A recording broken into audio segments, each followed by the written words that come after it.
ఓం శ్రీ మహాగణాధిపతయే నమః. ఓం మహాసరస్వతయే నమః. Welcome back to Lavanya's life style. Friends, ఎప్పటిలాగే ఈరోజు కూడా ఒక మంచి డివోషనల్ వీడియోతో మీ ముందుకు వచ్చేసానండి. ఇంకా ఈరోజు ఈ వీడియో స్టార్ట్ చేసే ముందు మీరు లావణ్యాస్ లైఫ్ స్టైల్ ఛానల్ని ఇప్పుడే విజిట్ చేస్తున్నారా? అయితే ఆలస్యం చేయకుండా లావణ్యాస్ లైఫ్ స్టైల్ ఛానల్లోకి వెళ్ళి అక్కడున్న వీడియోస్ అన్నీ మీరు బాగా వాచ్ చేయండి. ఇంకా వీడియోస్ మీ అందరికీ బాగా నచ్చినట్లయితే తప్పకుండా వీడియోస్ని లైక్ చేయండి, షేర్ చేయండి. అలాగే లావణ్యాస్ లైఫ్ స్టైల్ ఛానల్ని సబ్స్క్రైబ్ చేయడం మాత్రం మీరు మర్చిపోకండి. ఈరోజు మనం ఈ వీడియో ఏంటో చూసేద్దాం పదండి ఫ్రెండ్స్. దేవీ నవరాత్రులలో 4వ రోజు కాత్యాయని అమ్మవారి పూజా విధానం, ఇంకా కలశ స్థాపన ఎలా చేయాలి, నైవేద్యం ఏమి సమర్పించాలి, ఏ రంగు వస్త్రం అమ్మవారికి సమర్పించాలి, ఏ పుష్పాలతో అమ్మవారిని పూజించాలి, ఈరోజు మనం చాలా క్లియర్గా తెలుసుకుందాం పదండి ఫ్రెండ్స్.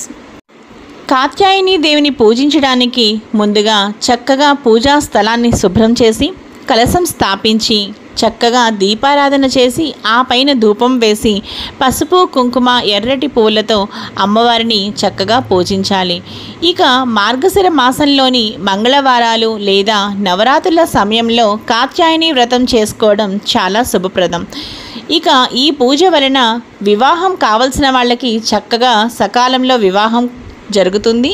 ఇంకా సంతానం కావలసిన వాళ్ళకి చక్కగా సంతానం కలుగుతుంది. ఇంకా మంగళ దోషాలు ఏమైనా ఉంటే చక్కగా అవి కూడా తొలగిపోయి ఇక వాళ్ళకి వివాహ బంధాలు బలపడతాయని నమ్ముతారు. ఇక పూజా విధానం ఈరోజు మనం చూసేద్దాం.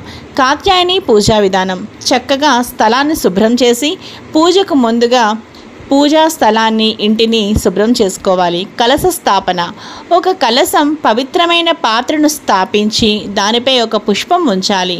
దీపం, ధూపం, నైవేద్యం: ఇక చక్కగా దీపారాధన చేసి ఆ పైన ధూపం వేసుకున్నాక అప్పుడు అమ్మవారికి ఎంతో ప్రీతికరమైన నైవేద్యం 7 అప్పాలని నైవేద్యంగా సమర్పించాలి. ఇక కాత్యాయని అష్టోత్తర శతనామావళి, ఇంకా కాత్యాయని అమ్మవారికి సంబంధించిన మీకేమైనా తెలిసి ఉంటే ఆ మంత్రాలు కూడా చాలా చక్కగా ఆ రోజు చదువుకోవచ్చు. ఇక కాత్యాయని దేవి ప్రార్థన: పూజ చివరిలో కాత్యాయని దేవిని మనసారా ప్రార్థిస్తూ కోరికలు తెలియజేయాలి. కాత్యాయని దేవి మహిషాసురుణ్ణి సంహరించి దేవతల సమిష్టి శక్తుల నుండి జన్మించింది.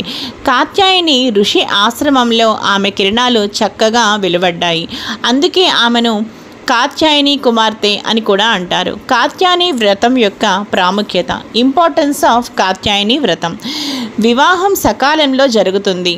ఎవరైనా సరే పెళ్లి కాని వాళ్ళు ఉంటే చక్కగా కాత్యాయని దేవిని ఈ దసరా నవరాత్రుల్లో పూజించడం వలన వివాహం కాని వారికి చక్కగా సకాలంలో వివాహం కలుగుతుంది.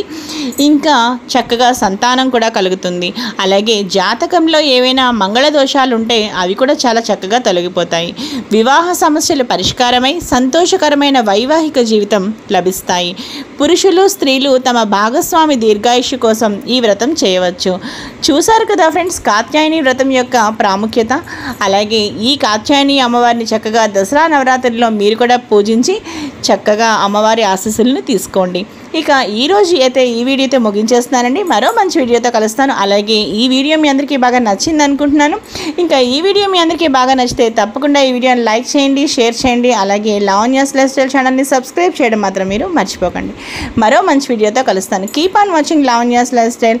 అలాగే నెక్స్ట్ వచ్చే వీడియోలో కాత్యాయని అష్టోత్తర శతనామావళి కూడా చాలా చక్కగా మీకు నేను వినిపిస్తాను. ఇక ఈ వీడియో అయితే ముగించేస్తున్నాను ఫ్రెండ్స్. మరో మంచి వీడియోతో కలుస్తాను.